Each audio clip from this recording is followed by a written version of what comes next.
Capítulo 2. La raíz de nuestras reacciones emocionales. Para aprender a no dejar que nada nos afecte, primero necesitamos entender por qué nos afecta. Todo lo que sentimos y la manera en que reaccionamos tienen una raíz profunda, que muchas veces permanece oculta a nuestros ojos. Es como un árbol, lo que vemos son las ramas y las hojas, pero lo que lo sostiene y alimenta está bajo tierra, invisible. Nuestras emociones funcionan de la misma manera. La ira, la tristeza, la frustración o el miedo que brotan en nuestro día a día son solo las ramas visibles. Las raíces se encuentran en nuestra mente, en nuestras creencias, en nuestras experiencias pasadas y en los significados que hemos aprendido a dar a cada situación. Desde la infancia hemos acumulado aprendizajes, algunos útiles y otros limitantes. Si en algún momento alguien nos gritó y eso nos produjo dolor, es posible que cada vez que percibamos un tono elevado de voz volvamos a sentir aquella incomodidad original. Si fuimos criticados con dureza, podemos haber desarrollado la creencia de que una crítica siempre es un ataque personal, aunque en realidad no lo sea. Estas huellas emocionales se convierten en patrones de reacción automática. Lo que en el presente parece una simple chispa, en realidad enciende un fuego que tiene su origen en el pasado. La raíz de nuestras reacciones emocionales también se encuentra en la interpretación que hacemos de los acontecimientos. El cerebro humano no reacciona a la realidad tal cual es, sino a la historia que se cuenta sobre esa realidad. Un mismo hecho puede ser interpretado de maneras completamente distintas según la persona. Por ejemplo, un jefe que corrige un error puede ser visto como un enemigo que quiere humillarte, o como un mentor que te está ayudando a mejorar.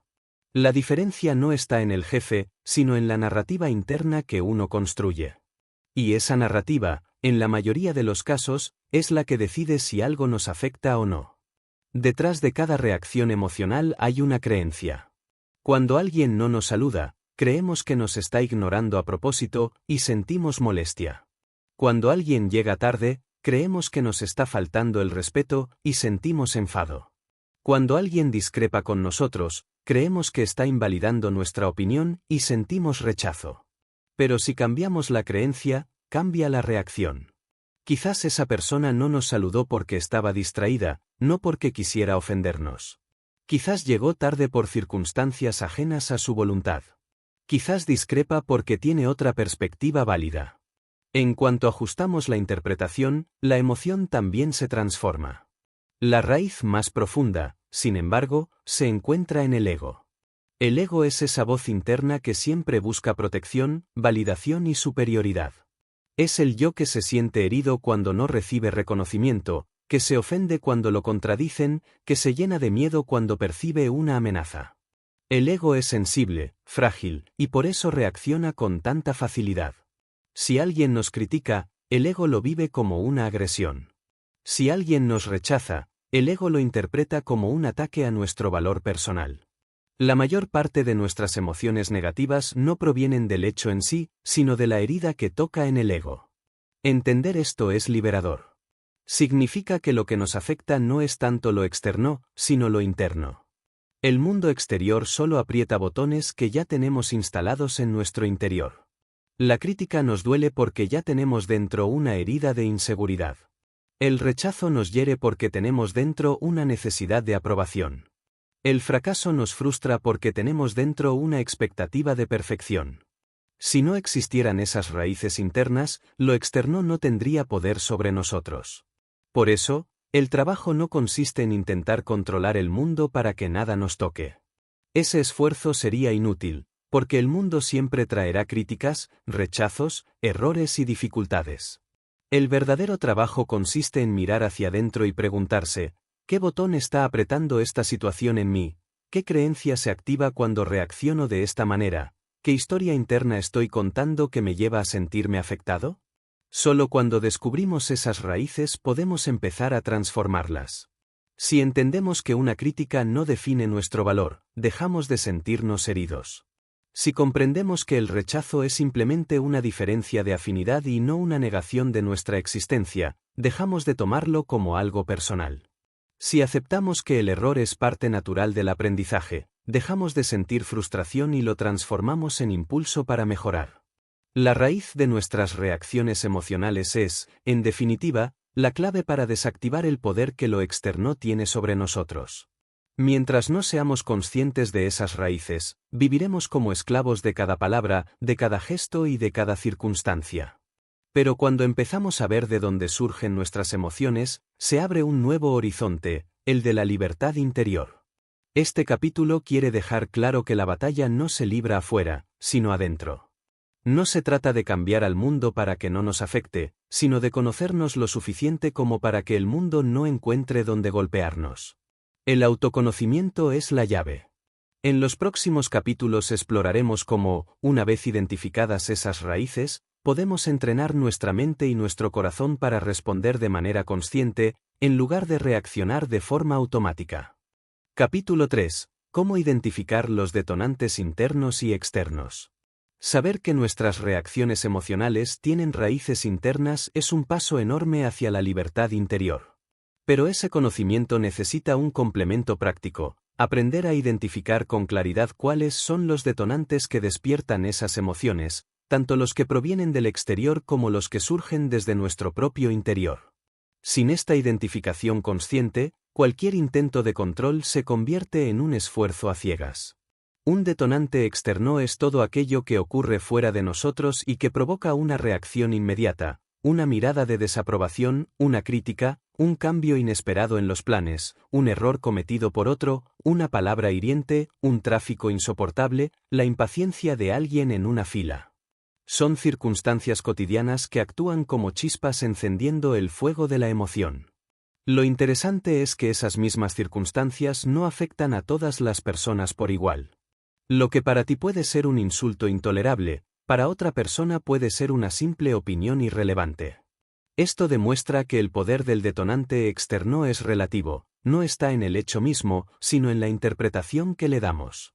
Ahora bien, los detonantes internos son incluso más sutiles y a veces más peligrosos.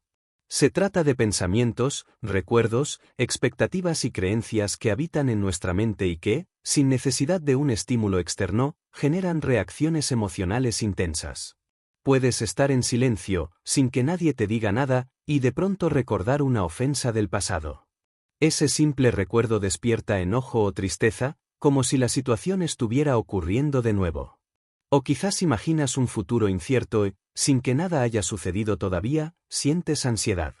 Estos detonantes internos muestran que no necesitamos que el mundo nos provoque, muchas veces es nuestra propia mente la que enciende el fuego.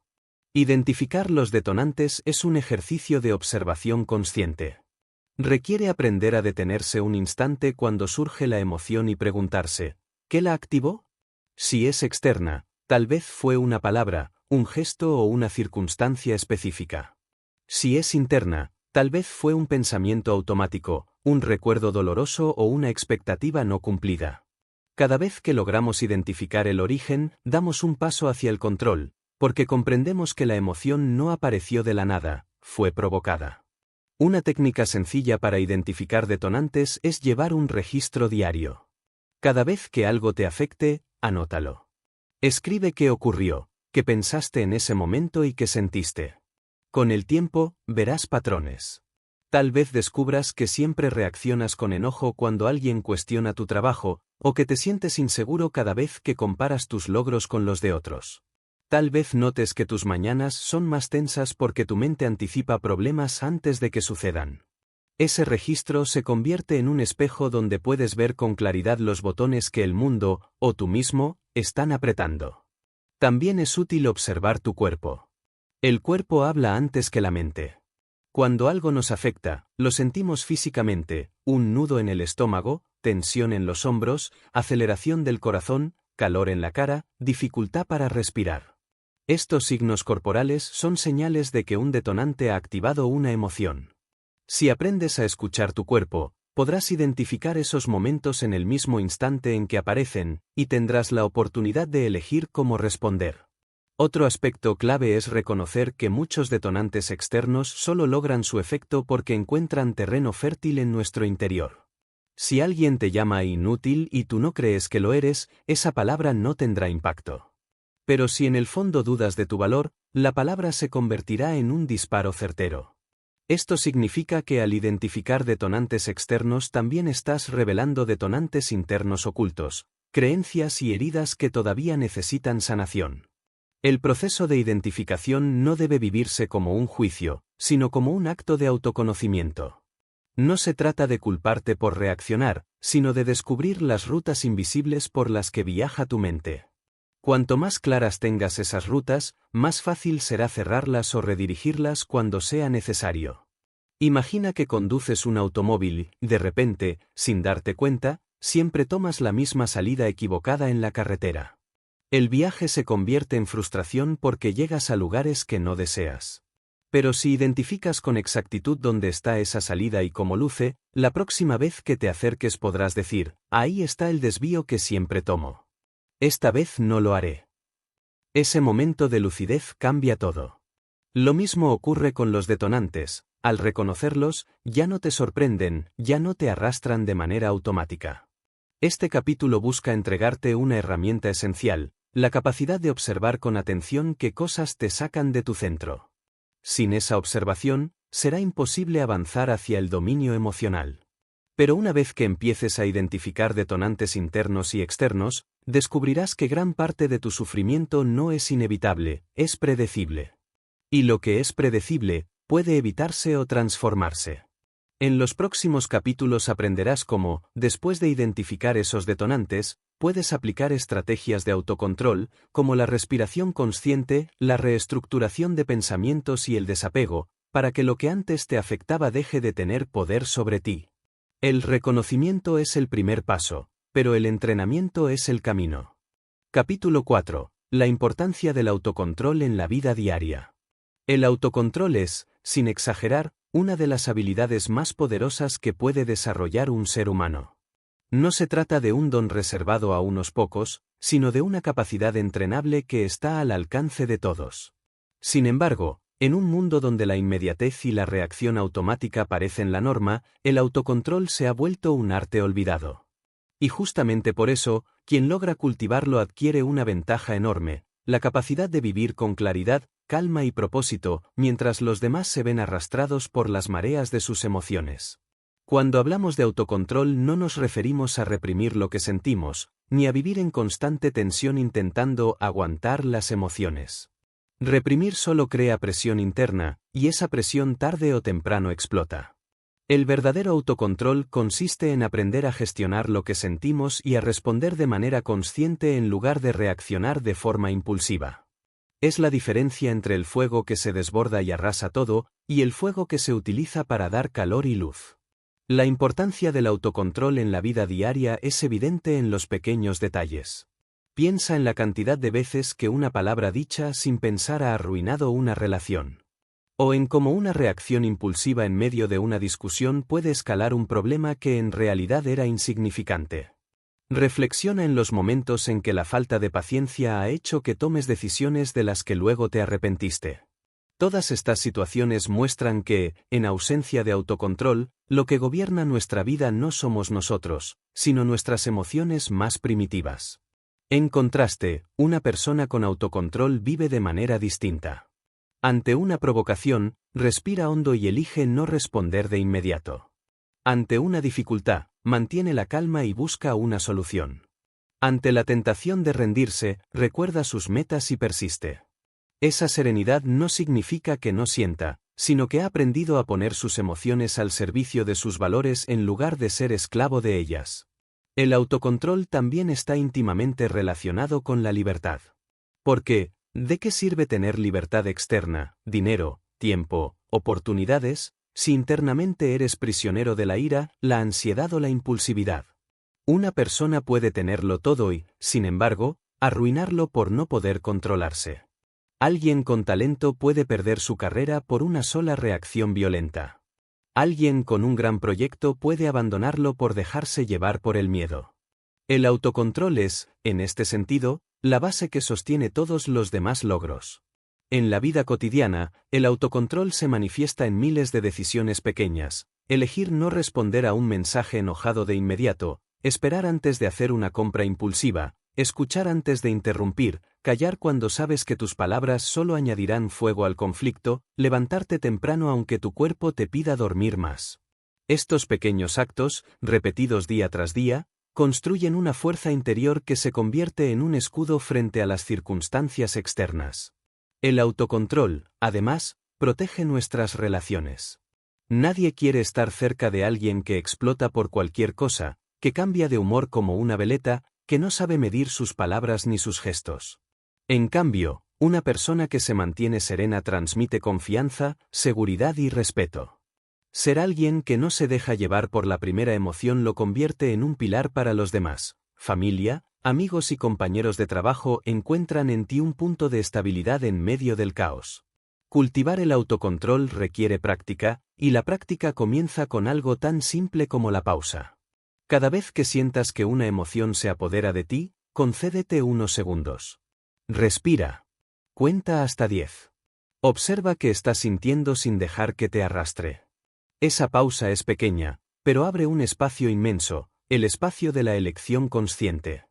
En ese instante puedes decidir si quieres hablar, callar, actuar o esperar. Y esa decisión consciente cambia completamente el rumbo de la situación. Imagina que alguien te ofende en público. Tu reacción automática sería responder con otra ofensa, elevar la voz, defenderte. Pero si ejercitas el autocontrol, respiras, te detienes y piensas, ¿qué gano con responder de esta manera? Probablemente descubras que reaccionar solo empeorará las cosas. Quizás decidas guardar silencio, o responder con calma, o simplemente marcharte. Esa decisión no es debilidad, es poder. El poder de no permitir que alguien más te arrastre a su nivel.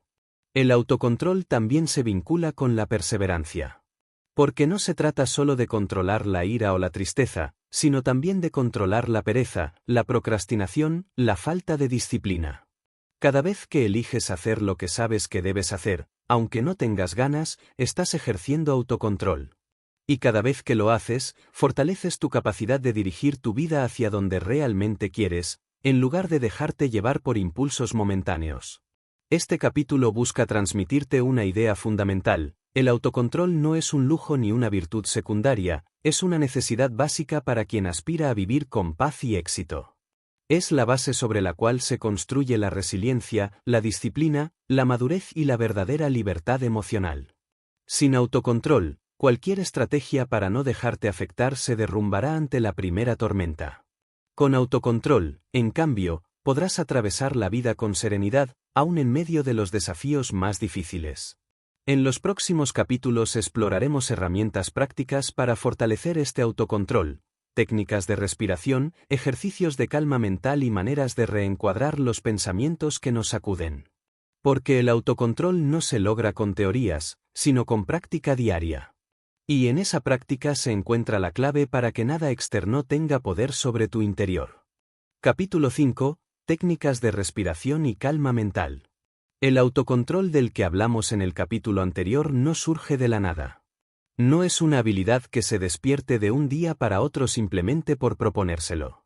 Requiere entrenamiento, y una de las formas más poderosas y accesibles de entrenar la calma interior es a través de la respiración. Puede sonar demasiado sencillo, casi ingenuo, pero lo cierto es que la respiración es la puerta directa hacia el estado de tu mente y tus emociones. Aprender a respirar conscientemente es aprender a calmarte en medio de la tormenta. En condiciones normales, la mayoría de las personas respira de manera superficial, rápida y automática, sin darse cuenta. Esa respiración agitada alimenta la ansiedad y la tensión, porque el cuerpo se mantiene en un estado de alerta constante. En cambio, cuando aprendemos a respirar de manera profunda y lenta, enviamos una señal al cerebro: estoy a salvo, puedo relajarme. Y el cerebro, al recibir esa señal, ordena al cuerpo que libere tensión, que reduzca el ritmo cardíaco, que tranquilice la mente. Por eso, la respiración es mucho más que un proceso biológico, es un instrumento de autocontrol. Una de las técnicas más sencillas es la respiración diafragmática, también conocida como respiración abdominal. Consiste en inhalar profundamente por la nariz, llevando el aire hacia el abdomen en lugar de quedarse solo en el pecho. Al hacerlo, el diafragma desciende y permite una oxigenación más completa.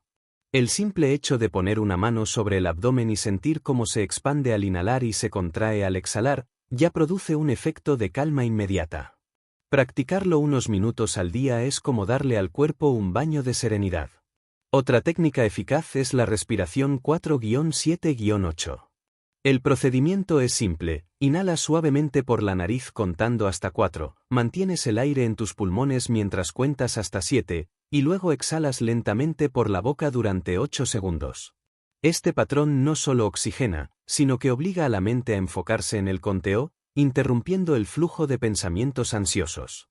Practicada con regularidad, se convierte en una herramienta rápida para calmar la mente en momentos de estrés o insomnio. La respiración cuadrada o box breathing es otra técnica muy utilizada, incluso por atletas y militares, para mantener la concentración bajo presión. Consiste en inhalar contando hasta 4, mantener la respiración otros 4 segundos, exhalar en 4 y volver a mantener en 4.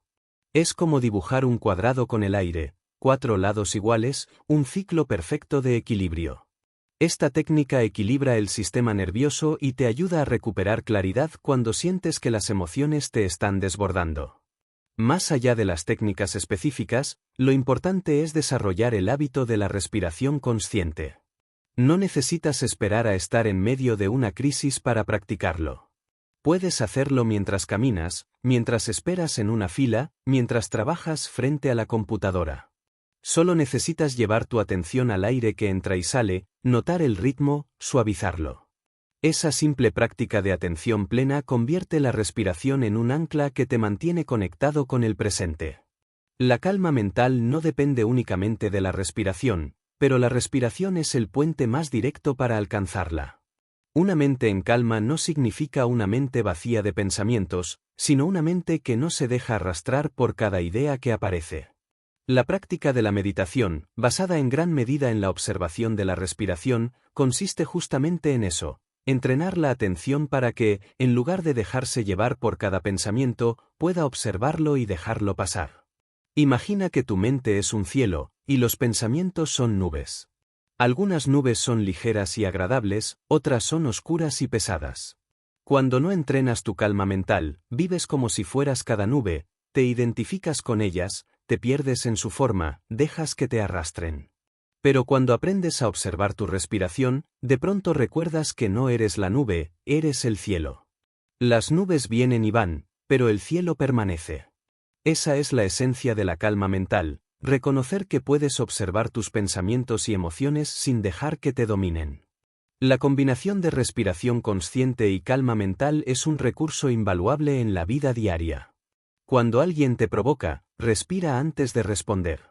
Cuando un problema parece gigantesco, respira antes de actuar.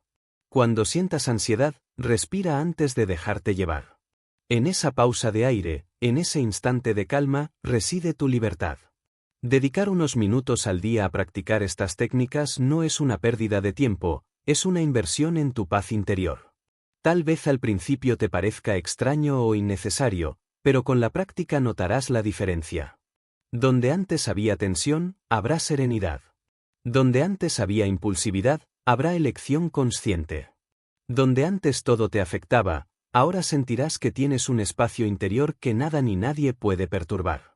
Este capítulo busca transmitirte que la respiración no es simplemente un acto involuntario, sino una herramienta para dirigir tu estado mental y emocional. Aprender a usarla es aprender a recuperar tu centro en cualquier momento. Y con esa base, podrás pasar a un nivel más profundo, transformar los pensamientos mismos que generan tus reacciones. Eso es lo que exploraremos en el siguiente capítulo. Capítulo 6. Reencuadrar los pensamientos negativos. En los capítulos anteriores hemos hablado de la importancia del autocontrol y de la respiración como herramientas prácticas para mantener la calma. Pero hay un terreno aún más profundo que debemos aprender a dominar: nuestros propios pensamientos. Porque aunque la respiración puede traer calma al cuerpo y la meditación puede darnos silencio mental, si no sabemos cómo relacionarnos con nuestros pensamientos, seguiremos siendo vulnerables a ellos. Los pensamientos son como lentes a través de los cuales interpretamos el mundo. No vemos la realidad tal cual es, sino la realidad filtrada por nuestras ideas, creencias y juicios. Cuando esos lentes están distorsionados, lo que vemos se llena de negatividad, incluso en situaciones neutras o positivas. Por ejemplo, si cometes un error en el trabajo, un pensamiento negativo puede susurrarte: siempre lo haces mal, nunca serás suficiente. Ese pensamiento no es la realidad, es solo una interpretación. Pero si lo aceptas sin cuestionarlo, te afecta como si fuera una verdad absoluta. Reencuadrar significa precisamente cambiar el marco desde el cual observas una situación. Imagina que estás mirando un cuadro en una galería. Dependiendo del marco que lo rodee, tu percepción del cuadro cambia. Un marco oscuro resalta unos detalles, un marco claro otros. Con los pensamientos ocurre lo mismo. No siempre podemos cambiar el hecho en sí, pero sí podemos cambiar el marco con el que lo interpretamos. Supongamos que pierdes una oportunidad importante. El marco negativo diría: esto demuestra que soy un fracaso, nada me sale bien. El reencuadre diría: esta es una experiencia que me prepara para algo mayor, y me muestra lo que debo mejorar para la próxima vez. La situación objetiva es la misma, perdiste la oportunidad. Pero el significado cambia radicalmente. En el primer caso, el pensamiento te hunde. En el segundo, te impulsa. Reencuadrar no significa mentirse a uno mismo, ni negar lo que sucede. No es repetir frases vacías de optimismo mientras ignoras la realidad. Reencuadrar es mirar la misma realidad desde otro ángulo más útil, más constructivo. Es preguntarte: ¿qué otra interpretación es posible aquí? ¿Qué puedo aprender de esto? ¿Cómo puedo usar esta experiencia a mi favor? El poder del reencuadre es inmenso porque la mayoría de nuestro sufrimiento no proviene de lo que nos ocurre, sino de la historia que contamos sobre lo que nos ocurre. Si alguien no nos devuelve un saludo, podemos pensar: me desprecia. Ese pensamiento genera dolor. Pero también podemos pensar: tal vez estaba distraído, tal vez no me vio. Esa interpretación elimina el sufrimiento innecesario. El hecho es el mismo, no nos saludó. Lo que cambia es la narrativa que elegimos.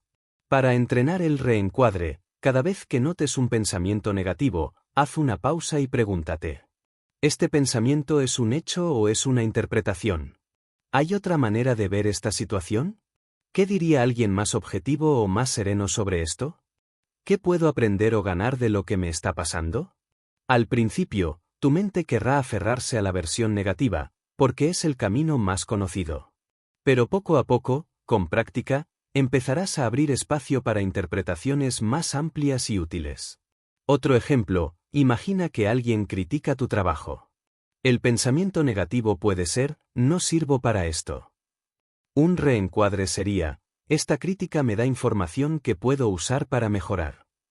Incluso si la crítica fue injusta, puedes reencuadrar pensando: lo que dice esta persona habla más de ella que de mí. Yo decido qué parte tomo y qué parte dejo ir. Este tipo de entrenamiento mental convierte a cada pensamiento negativo en una oportunidad. En lugar de ser víctima de tus interpretaciones, te conviertes en dueño de ellas. Y ese dominio es una de las mayores formas de libertad que puedes experimentar. Reencuadrar también nos ayuda a ver oportunidades donde otros solo ven problemas. Los grandes líderes, emprendedores y personas resilientes no son aquellos a quienes nunca les pasa nada malo, sino aquellos que han aprendido a reinterpretar cada dificultad como un reto, una enseñanza o una preparación. Para ellos, un fracaso no es un final, es un peldaño hacia un éxito más grande. Recuerda siempre esta verdad: los pensamientos no son hechos. Son solo frases, imágenes o voces en tu mente. Puedes cuestionarlos, puedes modificarlos, puedes elegir con cuáles quedarte. Y cuando haces esto de manera consciente, tu mundo interior cambia. Lo que antes te hundía ahora te fortalece. Lo que antes te detenía ahora te impulsa. Este capítulo quiere dejarte un mensaje claro: no puedes controlar lo que sucede afuera, pero sí puedes controlar cómo lo interpretas adentro. La respiración calma el cuerpo, pero el reencuadre transforma la mente. Juntas, estas prácticas te dan un escudo poderoso contra el impacto de lo externo. En el siguiente capítulo hablaremos de un terreno particularmente desafiante: cómo afrontar las críticas, los insultos y los juicios de los demás sin dejar que nos destruyan. Porque si hay algo que constantemente pone a prueba nuestra capacidad de no dejarnos afectar, es la opinión ajena. Capítulo 7. Cómo afrontar críticas, insultos y juicios. De todos los desafíos emocionales que enfrentamos en la vida, pocos son tan comunes y tan dolorosos como los que provienen de la opinión de los demás. Una palabra hiriente, un comentario malintencionado, una crítica injusta o un juicio apresurado pueden llegar a afectarnos más que cualquier otra circunstancia externa. Esto ocurre porque, como seres humanos, tenemos una necesidad profunda de aceptación y pertenencia. Queremos ser valorados, queremos ser reconocidos, queremos sentir que los demás nos aprueban. Y cuando esa necesidad no se satisface, o cuando alguien la hiere con palabras duras, nuestro ego reacciona de manera inmediata. Sin embargo, vivir esclavizado por la opinión ajena es una condena. Si permitimos que cada crítica nos derrumbe, que cada insulto nos defina, que cada juicio nos encadene, nunca seremos verdaderamente libres. Aprender a afrontar estas situaciones con calma y fortaleza es uno de los pasos más importantes para que nada nos afecte. El primer paso es comprender que toda crítica habla tanto del que la emite como de la situación misma. Muchas veces, lo que alguien dice sobre ti es un reflejo de su propio mundo interior, de sus frustraciones, de sus miedos, de sus inseguridades. Si alguien vive lleno de amargura, proyectará amargura. Si vive lleno de resentimiento, proyectará resentimiento. En ese sentido, un insulto puede revelar más del corazón de quien lo lanza que de la persona que lo recibe. Entender esto nos da perspectiva, no todo lo que se dice sobre nosotros es verdad, y mucho menos merece ser tomado como una sentencia definitiva. El segundo paso es diferenciar entre crítica constructiva y crítica destructiva. La crítica constructiva es aquella que, aunque pueda doler, contiene una verdad útil para nuestro crecimiento. Es la corrección de un maestro, el consejo de un amigo, la observación de alguien que quiere vernos mejorar. Esa crítica no busca humillar, sino ayudar. La crítica destructiva, en cambio, nace del deseo de lastimar, de ridiculizar, de rebajar al otro para sentirse superior. En la vida diaria recibiremos ambas. Nuestra tarea es filtrar, tomar lo que puede servirnos para crecer y dejar ir lo que solo intenta hacernos daño. Una técnica útil es imaginar que cada crítica es como una carta. Cuando alguien te entrega una carta, tú decides si la abres y la lees, o si la tiras sin siquiera mirarla. No estás obligado a recibir todo lo que los demás te envían. Del mismo modo, no estás obligado a aceptar cada juicio que llega a tu vida. Puedes leerlo, reflexionar si hay algo valioso en él, y si no lo hay, descartarlo. Esa elección es un acto de autocontrol y de libertad emocional. Los insultos requieren una fortaleza especial. El insulto busca herir directamente, busca provocar una reacción inmediata. Si respondes de la misma manera, caes en la trampa, te pones al mismo nivel y dejas que la otra persona tenga poder sobre ti. En cambio, si eliges no reaccionar, si eliges el silencio o una respuesta calmada, demuestras que tu paz no está a la venta. El insulto pierde su fuerza cuando no encuentra dónde clavarse. En este punto es útil recordar un principio: nadie puede hacerte sentir inferior sin tu consentimiento. Si alguien te llama incapaz, esa palabra solo tendrá poder si tú la crees. Si no la crees, se convierte en un simple sonido, en aire que desaparece. El verdadero escudo contra los insultos es la claridad sobre tu propio valor. Cuando sabes quién eres, cuando tienes una autoestima sólida, lo que otros digan pierde fuerza. Los juicios son otro terreno difícil. Vivimos en una sociedad donde todos opinan sobre todos. La manera en que vistes, cómo hablas, qué eliges, con quién te relacionas, todo se convierte en objeto de juicio. Pretender agradar a todos es imposible, y desgasta. La clave es entender que no necesitas la aprobación universal para vivir tu vida. Solo necesitas ser coherente contigo mismo. Cada vez que alguien te juzgue, recuerda: lo que dicen de ti no define quién eres, define lo que ellos ven desde sus propios lentes. Una estrategia práctica frente a críticas, insultos y juicios es practicar la pausa antes de responder. Respira, observa lo que sientes, y luego decide. Pregúntate: ¿vale la pena gastar mi energía en esto? ¿La respuesta que voy a dar me acerca a la persona que quiero ser o me aleja? Muchas veces descubrirás que la mejor respuesta es el silencio, y otras veces será una respuesta serena que desactiva la confrontación.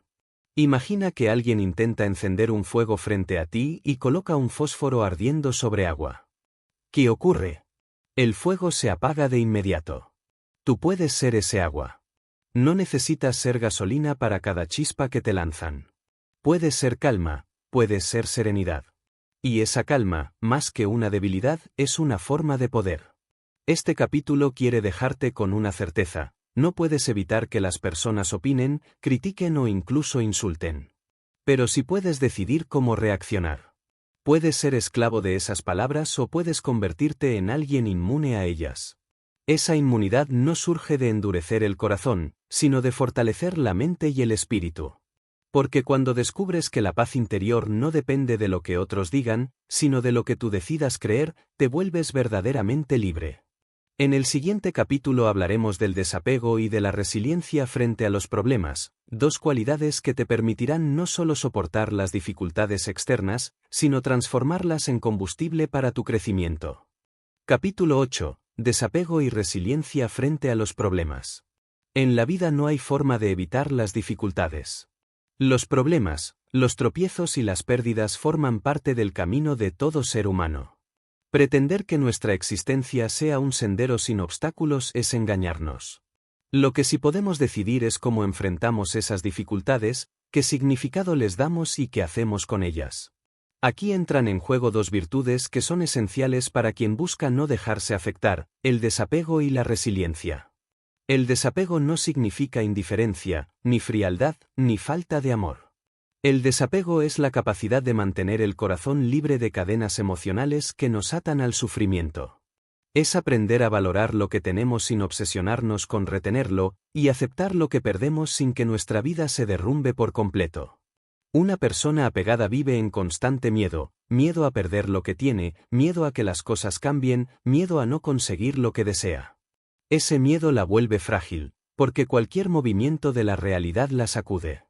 El desapego, en cambio, da flexibilidad, nos permite disfrutar lo bueno sin miedo a perderlo, y atravesar lo difícil sin hundirnos en la desesperación.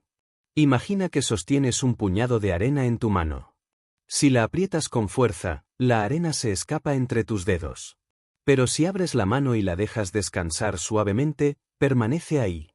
Así funciona el desapego. No se trata de retener a la fuerza, sino de sostener con calma lo que la vida nos da y dejarlo ir cuando la vida lo pide. Practicarlo significa aceptar que todo en este mundo es transitorio: las relaciones, los bienes materiales, incluso nuestras propias emociones. Nada es eterno, y comprender esta verdad nos libera de la esclavitud del apego. Ahora bien, el desapego no basta por sí solo. Para atravesar los problemas necesitamos también resiliencia. La resiliencia es la capacidad de recuperarse después de una caída, de volver a levantarse después de un golpe, de encontrar fuerza incluso en medio de la adversidad. Es como el bambú: puede doblarse con el viento, pero no se quiebra. Y cuando el viento pasa, vuelve a erguirse con más firmeza. La resiliencia no significa que no sintamos dolor. Significa que el dolor no nos detiene. Todos en algún momento hemos perdido algo o alguien. Todos hemos enfrentado fracasos o decepciones. La diferencia entre quienes quedan atrapados en la desgracia y quienes avanzan está en la resiliencia. El resiliente reconoce la herida, pero no se queda en ella. Usa la dificultad como una lección, como un combustible para crecer. Un ejemplo claro: alguien que pierde su empleo puede hundirse en la desesperación y convencerse de que no tiene salida. O puede, con resiliencia, transformar esa pérdida en la oportunidad de reinventarse, de buscar nuevas habilidades, de descubrir un camino que antes no se había atrevido a explorar. La situación objetiva es la misma: el desempleo. Pero el significado cambia según la actitud. El desapego y la resiliencia se complementan de manera perfecta. El desapego te permite aceptar que las cosas cambian, que nada es permanente. La resiliencia te da la fuerza para levantarte y seguir adelante cuando ese cambio trae dolor. Uno te da flexibilidad, el otro te da fortaleza. Juntos, forman un escudo poderoso contra el sufrimiento innecesario. ¿Cómo cultivar estas virtudes en la vida diaria? Primero, Recuerda constantemente la naturaleza transitoria de todo. Observa cómo cambian las estaciones, cómo se transforma tu cuerpo con los años, cómo lo que ayer te preocupaba hoy ya no tiene importancia. Esa observación te ayuda a entender que aferrarte a las cosas es inútil. Segundo, practica soltar pequeñas cosas, una ofensa que alguien te hizo, un objeto que ya no necesitas, una expectativa que solo te genera ansiedad. Cada acto de soltar fortalece tu capacidad de desapego. En cuanto a la resiliencia, el entrenamiento comienza cada vez que enfrentas un obstáculo. En lugar de preguntarte, ¿por qué me pasa esto a mí?, cámbialo por, ¿para qué me está pasando esto? Ese simple cambio de perspectiva transforma el dolor en una fuente de aprendizaje. Pregúntate qué cualidad puedes desarrollar gracias a esa dificultad: paciencia, valentía, creatividad, perseverancia. Cada problema trae consigo una oportunidad escondida, y la resiliencia consiste en descubrirla. El desapego y la resiliencia también te ayudan a no tomarte la vida de manera personal. No eres tus fracasos, no eres tus pérdidas, no eres tus errores. Todo eso forma parte de la experiencia, pero no define tu esencia. Lo que realmente te define es tu capacidad de aprender, de adaptarte y de seguir adelante. Este capítulo quiere dejarte una imagen clara: la vida es como un río en constante movimiento. El agua nunca es la misma, siempre fluye, siempre cambia. Si intentas retener el agua con las manos, te frustras. Pero si aprendes a dejar que fluya y nadas con ella, avanzas. El desapego es soltar la necesidad de controlarlo todo, y la resiliencia es la fuerza que te mantiene a flote en medio de las corrientes más difíciles. En el próximo capítulo exploraremos cómo convertir esa calma y fortaleza en una verdadera estrategia de vida, cómo hacer que la serenidad no sea un refugio momentáneo, sino una fortaleza permanente desde la cual dirigir cada decisión. Capítulo 9. Convertir la calma en una fortaleza de vida. A lo largo de este audiolibro hemos recorrido distintos caminos para entender cómo no dejar que lo externo nos afecte: el autocontrol, la respiración consciente, el reencuadre de pensamientos, el desapego y la resiliencia. Pero todas estas herramientas tienen un propósito mayor: que la calma no sea un instante pasajero, sino una fortaleza sólida en la que puedas refugiarte y desde la cual puedas vivir. Porque la calma no debería ser solo un recurso temporal en momentos de crisis, sino un estado permanente que te acompañe día tras día, en cada decisión y en cada relación. Cuando hablamos de calma como fortaleza, nos referimos a una cualidad interna que se convierte en tu punto de apoyo frente a cualquier circunstancia. Imagina que estás en medio de una tormenta. Afuera, el viento sopla con violencia, la lluvia golpea con fuerza, los rayos iluminan el cielo. Sin embargo, tú te encuentras dentro de una casa firme, con paredes resistentes y techo sólido. Escuchas el ruido de la tormenta, pero no te destruye. Así funciona la calma: es esa casa interior que te protege de los vientos de la vida. Convertir la calma en fortaleza comienza con la práctica constante. No se trata de esperar a estar en medio de un problema para buscar tranquilidad, sino de entrenar la mente cada día para vivir en un estado sereno. Tal como un músculo se fortalece con ejercicio, la calma se fortalece con hábitos. Dedicar unos minutos diarios a la respiración consciente, a la reflexión, a la meditación o a la gratitud es como colocar ladrillo tras ladrillo en esa fortaleza interior. Al principio puede parecer frágil, pero con el tiempo se vuelve indestructible. La calma como fortaleza también significa tener claridad en medio de la confusión. Cuando la mayoría reacciona con miedo, tú respondes con lucidez. Cuando todos se alteran ante una dificultad, tú conservas la visión amplia para ver soluciones. Esta serenidad no solo te beneficia a ti, sino que también impacta en los demás. Las personas confían en quien transmite paz. Tu calma se convierte en un faro que ilumina a otros en medio de la oscuridad. Pero mantener esa calma requiere disciplina. Existen enemigos constantes que intentarán derribar tu fortaleza: la prisa, la sobreexposición a noticias negativas, las comparaciones, el exceso de opiniones externas. Cada vez que te dejas arrastrar por estos enemigos, la calma se resquebraja. Por eso, parte del proceso es aprender a cuidar tu mente de aquello que la intoxica. Selecciona la información que consumes, limita la cantidad de tiempo que pasas en entornos tóxicos, Rodéate de personas que sumen serenidad en lugar de restarla. Así como cuidas lo que comes para tener un cuerpo sano, cuida lo que dejas entrar en tu mente para tener un espíritu tranquilo. La calma como fortaleza también requiere aceptar la incertidumbre. Muchas veces nos agitamos porque queremos tener todo bajo control, saber qué pasará mañana, tener garantías de que nada saldrá mal, anticipar cada resultado.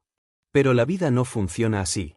Siempre habrá incertidumbre, siempre habrá riesgos. El secreto no está en eliminar esa incertidumbre, sino en aprender a vivir con ella sin perder la paz. Quien logra aceptar que no puede controlarlo todo, descubre un alivio enorme, ya no necesita luchar contra lo inevitable. Otro aspecto fundamental es transformar la calma en acción. No se trata de usar la serenidad como excusa para la pasividad. Ser calmado no significa ser inmóvil, significa actuar desde un lugar de equilibrio. Un guerrero que se lanza al campo de batalla con la mente agitada es más débil que aquel que avanza con serenidad. Lo mismo ocurre en la vida, tus decisiones serán más firmes y más acertadas cuando surjan de la calma. Así, la serenidad se convierte en estrategia, no solo en refugio. Imagina un mar en calma. Su superficie refleja el cielo con claridad, y en ese estado puedes ver con nitidez lo que hay debajo. Pero si el mar está agitado, todo se distorsiona. De la misma manera, cuando tu mente está tranquila, puedes ver con claridad tus emociones, tus pensamientos y tus opciones. Cuando tu mente está agitada, todo se nubla y corres el riesgo de tomar decisiones equivocadas. Por eso, la calma no es solo bienestar emocional, es también una herramienta de sabiduría. Convertir la calma en fortaleza implica, en última instancia, elegirla como estilo de vida. No puedes controlar si habrá tormentas, pero sí puedes decidir si vives en una choza endeble o en una fortaleza sólida. Cada día, cada pensamiento, cada reacción es un ladrillo en esa construcción. Algunos días añadirás un ladrillo firme, otros, la vida intentará derribarlo. Pero mientras sigas construyendo, tu fortaleza crecerá. Y llegará un momento en que nada, absolutamente nada, podrá derribarla. Este capítulo quiere dejarte una convicción: la calma no es debilidad, es poder. No es resignación, es sabiduría. No es pasividad, es fuerza. La persona verdaderamente fuerte no es la que grita más alto ni la que reacciona con violencia, sino la que mantiene su paz incluso cuando el mundo intenta arrebatársela. Esa fortaleza interior es la que convierte la vida en un viaje más ligero, más consciente y más libre. En el último capítulo hablaremos del destino final de este camino: vivir libre, vivir en serenidad, descubrir que no necesitas controlar lo externo porque ya has conquistado tu interior.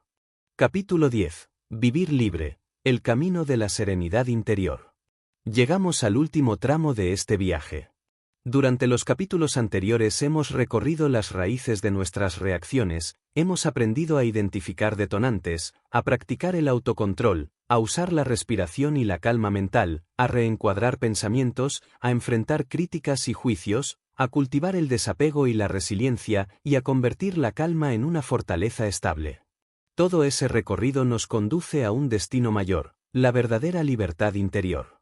Vivir sin dejar que nada te afecte no significa aislarse del mundo, sino aprender a vivir en él con serenidad, sin perder nunca tu centro. La mayoría de las personas vive condicionada por lo externo. Se alegran si reciben aprobación, se hunden si reciben rechazo. Se sienten en paz si todo sale como esperan, se frustran si algo falla. Es como si fueran hojas arrastradas por el viento, sin dirección propia, a merced de las circunstancias. Pero el camino de la serenidad interior te permite convertirte en el árbol que, aunque el viento sople con fuerza, se mantiene en pie. El viento existe, pero no lo define. Vivir libre significa entender que lo único que realmente puedes gobernar es tu interior, tus pensamientos, tus emociones, tus decisiones. Lo externo está fuera de tu control, y pelear contra ello solo genera sufrimiento.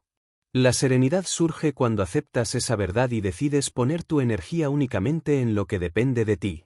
Así, descubres que eres dueño de tu experiencia, aunque no seas dueño de los hechos.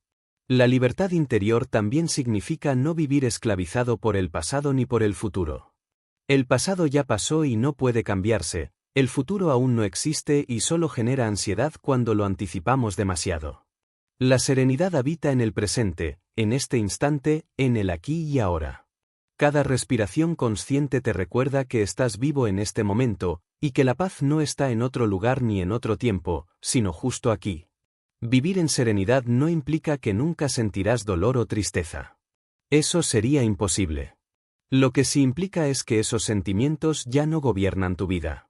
Puedes sentir tristeza, pero no te identificas con ella. Puedes sentir miedo, pero eliges avanzar a pesar de él. Puedes sentir enojo, pero decides no dejarte arrastrar por sus consecuencias. La serenidad no elimina las emociones, las transforma en maestras. Cada una de ellas te muestra algo sobre ti, y tú aprendes a escucharlas sin perderte en ellas.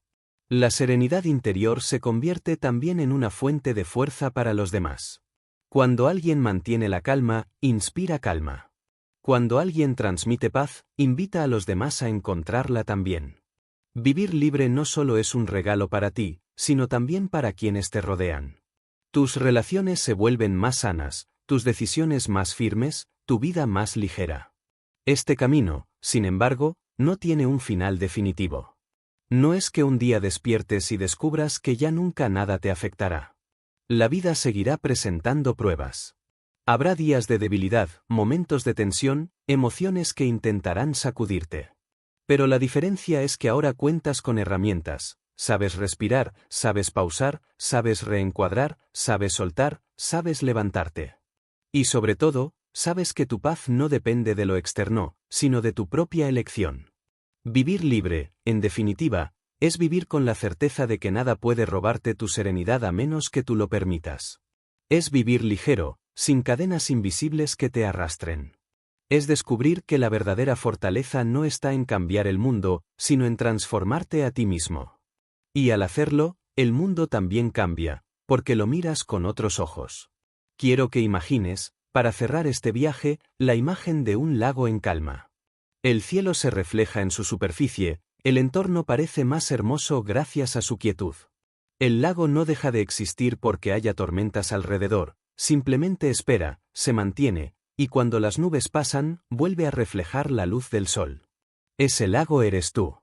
Siempre lo fuiste.